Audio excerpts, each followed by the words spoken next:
A few years ago, I piloted this theme titled Creating a Life You Love. And when I piloted and promoted and posted about this theme, I have to be honest with you and tell you that I was speaking externally. What did you want your life to look like? What did you want for a job? What did you want your family to look like? What did you want your personal life to look like? What did you want your finances to look like? What did you want your body to look like? Your mate to look like? All of these different things. What did you want your travel life to look like? I was speaking of all of these external things. And life has taught me as I've gone through the years, and God has dug me deeper and deeper into who He's creating me to be, and just unveiling even more about my passions and my purpose, that you can have everything and still be completely unhappy. And the reason is because creating a life you love, I've realized, first starts internally. It's an inside job. You've got to do the work first, because you can't love anything if you're mad, sad, and always unhappy. You're first going to have to recognize who God is in your life, who He says you are, and what He has planned and purpose for your life. See, the thing is, we've got to trust God enough to know that what His life is, that He's chosen for us, His choices, is the best life, is the life we're going to love. I can guarantee that some of you right now are adamantly saying, I am not going to fill that position. I am not going to answer that call. I am not going to marry that woman or man. And it's everything that God has planned for your life. It is the life you love, and you're constantly denying it.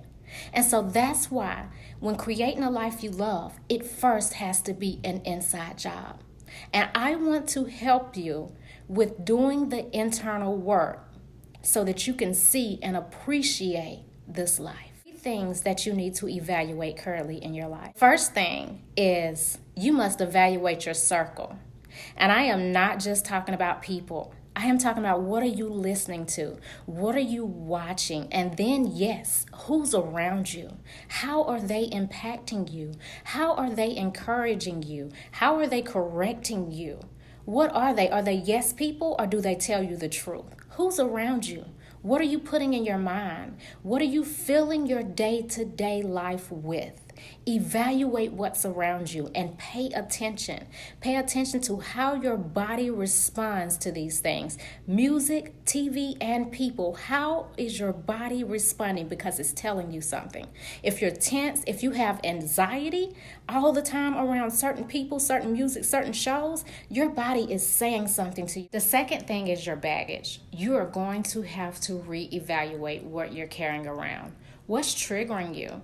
What is still causing you hurt and pain? What still brings you anger when you think about it? Take time to look at what you're carrying around, because that is part of the reason why you cannot get out of this funky mood. You have to make a choice to no longer blame people and take responsibility for your healing.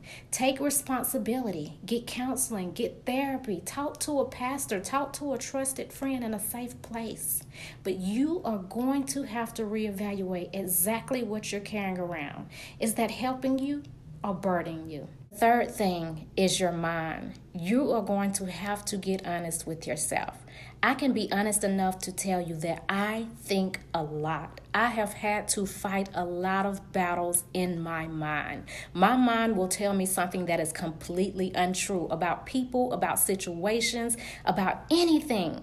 It just will build off of something from my past, use that and be like, nah, girl, don't trust that. Because you know from back in the day, do not trust that. But it could be a completely different situation in front of me. And yet my mind is retracting back to something I have not healed from, and I'm still carrying around in a backpack, trying to confuse me concerning what God is doing. And God is always doing something new if you pay attention. So what do you need to tackle in your mind? What thoughts are leading you astray? What thoughts are trying to tell you not to believe what God is saying? What thoughts are ruining your blessings, ruining your friendships, ruining your job, ruining your relationships? What are those thoughts? Get honest with yourself. Get super honest with yourself and tackle those thoughts in your mind. One way that I've begun to do this is that I now, and people have told me about these forever, and I used to always be this YouTube person, but now I constantly listen to podcasts. If I feel like my mind is going astray, I'm going to put on something positive. I'm going to feed my mind and distract my mind so that it can know that I'm in charge. I'm in control, and you're going to think the way that's going to give me the life that I love and can appreciate. Ladies, it's time out for being sad, mad, and unhappy and blaming everybody else, blaming people from your past that hurt you because you haven't chosen to heal and forgive. It's time for you to take charge and do what you must do to be everything that God has called you to do. And I'm telling you, God has a life that you're going to love, but you got to trust him.